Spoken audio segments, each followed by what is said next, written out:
Pakinggan natin mga viewers itong pastor na namahayag against kay Brother Bo Sanchez na nagpaliwanag tungkol kay Maria. Pagkatapos ay bigyan natin ng reaksyon. Bigyan natin ng linaw ang kanyang mga sinasabi. Is Mary's role? Ask me what? To bring you closer to Jesus. That's it. That's her role. In fact, if she does not bring you closer to Jesus, that's not Mama Mary. I don't know who you're praying to.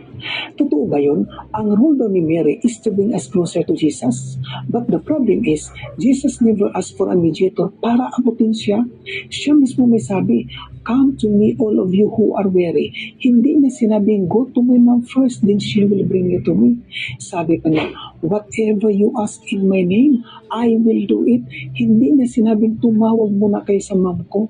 Kaya malinaw sa 1 Timothy chapter 2 verse 5, "For there is one God and one mediator between God and mankind, the man Jesus Christ." Isa lang, hindi dalawang mediator. Kaya if we pray to Mary, we are essentially trying to hire a second mediator na hindi naman na-recognize ng scripture. Pangalawa, Okay, sagutin muna natin ang una kasi pangalawa na daw. Ang sitas na ginagamit mo, pastor, wala namang problema. Tama lahat yon. Sa Matthew 11:28, sabi ni Kristo, "Come to me." At sa John chapter 14 verse 15, "Ask in my name," sabi ni Kristo. At sa 1 Timoteo 2:5, si Kristo ang only mediator between man and God. Yan ba ay tinutulan ng Katoliko? Hindi. Tinanggap lahat yan ng Katoliko at walang mali yan.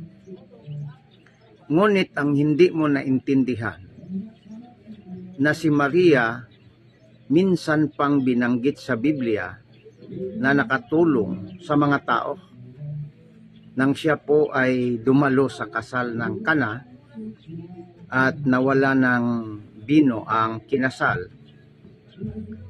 At si Mary ay aware sa nangyari, siya ang gumawa ng inisyatibo upang ma-resolba ang problema sa kawalan ng bino sa kinasal. At kanyang isinangguni sa kanyang anak. At kahit ang kanyang anak na si Kristo ay nagsabing wala pa siya sa panahon, ay ginawa niya ang unang milagro sa Kana dahil sa request ng kanyang nanay na si Santa Maria.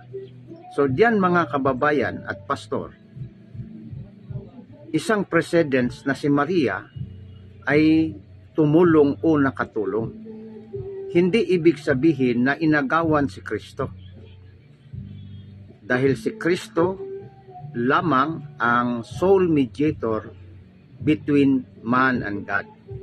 Yan po mga kababayan, kung si Maria na wala pa ang panahon ni Kristo, sa pamamagitan ni Maria ay ginawa ni Kristo ng kanyang anak sa pagkatao ang unang milagro kahit hindi pa na panahon dahil sa request ni Maria, dahil sa sinasabi ni Maria. Ano pa kaya na si Kristo ay nasa langit na, 100% na ang kanyang panahon? E kung si Maria ba ay lalapit kay Kristo upang ipaabot ang kailangan ng mga tao, hindi kaya gagawin ni Kristo ang kanyang ginagawa din doon sa kasal ng Kana? Dahil siya po ay 100% nang nasa langit at 100% nang may panahon. Yan mga kababayan ang dapat ding ianalisa sa bawat isa sa atin at lalo na itong pastor na ito. pagpatuloy po natin ang pangalawa. Kasi may una, pangalawa at pangatlo siya na sinasabi against the Catholic teaching. Kahit si Mary mismo ay nangangailangan ng Savior, ibig sabihin, si Mary ay gaya lang din natin na iniligtas sa pamamagitan ng biyaya. And number 3, ang Okay. Number 2, sagutin natin. Sabi niya, ginamit ang Luke chapter 1 verse 47, si Maria nangangailangan din ng kaligtasan. Sabi doon sa Luke chapter 1 verse 47, my soul rejoice for the Lord my Savior. O nangailangan siya ng kaligtasan. Tama ang bersikulo.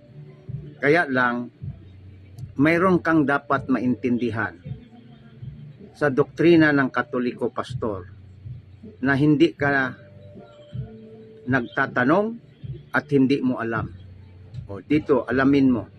Ang ibig sabihin dyan sa Katolikong turo o theology na ang pagsabi ni Maria, my soul rejoice for the Lord my Savior, hindi ibig sabihin na si Maria ay puno ng kasalanan. Sapagkat ayon sa Biblia, si Kristo po ay hindi mananahan sa taong makasalanan. Wisdom chapter 1 verse 4, the wisdom will not dwell a person who is full of sin. Ang kaalam sa Diyos ay hindi tatahan sa taong makasalanan. At ang kaalam na ito ay hindi ito kaalam ng utak, kundi persona po ito. Ayon sa patutuo sa 1 Corinto 1:24 na ang sabi ni San Pablo sa taga-Corinto, si Kristo ang siyang kaalam ng Diyos. Ibig sabihin, kung si Maria ay makasalanan, bakit pumasok, nananahan ang kaalam na si Kristo kay Maria? Ibig sabihin, si Maria po ay hindi makasalanan. Full of grace, ayon sa Lucas 1:28. Pag puno ng grasya, ibig sabihin, wala ng lugar ang kasalanan. Dahil si Maria po, 8:29-30 ng Roma, ay pinili ng Diyos. At ang pinili ng Diyos ay kanya nang lininis.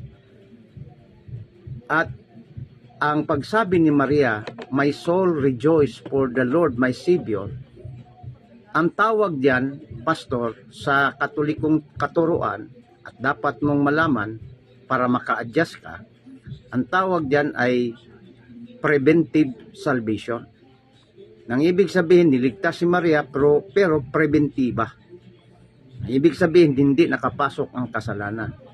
Unlike in the general redemption, tayong mga tao, except ni Maria at kay Kristo, dahil si Kristo tao din, si Maria tao, except sa dalawa, mayroong tinatawag na restorative salvation o restorative redemption.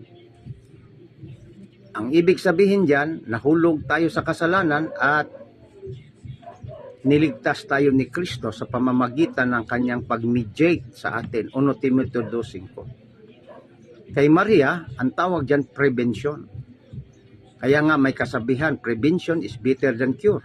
So niligtas si Maria, hindi siya ay makasalanan, kundi siya ay preventahan, piniprevent siya ng Diyos upang ang kasalanan hindi makapasok sa kanyang buhay, sapagkat ang intensyon ng Diyos gawin siyang ina ng tagapagligtas, at hindi pwedeng makasalanan ang gawing ina ng Diyos. Pangatlo, sabi mo, ito, pakinggan natin mga kababayan. Ang darasal kay Mary ay necromancy o pakikipag-ugnayan sa patay, at yan ay isang karumal-dumal sa harapan ng Diyos. Matagal nang yumao si Mary, and the Bible is clear, the dead knows nothing. Hindi alam ni Mary na may mga Kristiyano pa lang nagdadasal sa kanya. Kapag nagdarasal ka kay Mary, Okay, sagutin natin. Ang sabi niya, necromancy daw dahil matagal nang patay si Maria. Ang necromancy, pastor, ayon sa Deuteronomy 18, 10 hanggang 12, yung pagsangguni sa patay na gusto mong gamitin ang mga namatay para sa iyong tinatawag na personal. Gawin mong tinatawag na taga salita tungkol sa gusto mong malaman sa future. Ayan po ay occultism at bawal yan sa simbahang Katoliko. Sa makatuwid, ito po ay nakasulat. No? Ito po ay sinasabi ng Catechism of the Catholic Church, paragraph 2916, na yan ay pinagbawal. Kaya ang pagsambit kay Maria, hindi ho necromancy, sapagkat bagamat sila ay wala na sa mundo, ngunit buhay sila sa harap ng Diyos. At ang katunayan niyan, ayon sa Mateo 17, matagal nang patay si Abraham o si Moises. Pero, nakakausap niya ang Panginoong Hesukristo. Necromancy ba yan? Pangalawa, sabi ni Kristo sa Mateo 22:31-32, hindi ba ninyo alam na ako'y Diyos ni Isaac, Diyos ni Jacob, Diyos ni Abraham? Ako'y Diyos ng mga buhay at hindi ng mga patay. So, Diyos pala siya ni Jacob. Matagal nang patay si Jacob. Diyos pala siya ni Isaac. Matagal nang patay si Isaac at si Abraham. Bakit sinabi ni Kristo, ako'y Diyos ng mga buhay, hindi ng mga patay? Sa makatuwid, kahit ang kanilang katawan ay wala na sa lupa, ngunit sila po ay buhay sa harap ng Panginoon. Katunayan yan, kung basahin mo ang Revelation 6:9 hanggang 10, ang mga pinatay, ang kanilang kaluluwa, ay nakipag-usap pa sa dambana ng Diyos. Ibig sabihin, hindi necromancy. Hindi mo lang na-distinguish ano ang kaibahan ng necromancy at ng tinatawag o ng intercession of the saints. Yan po ang ating reaksyon. Maraming salamat at magandang araw sa atin lahat. Follow and share.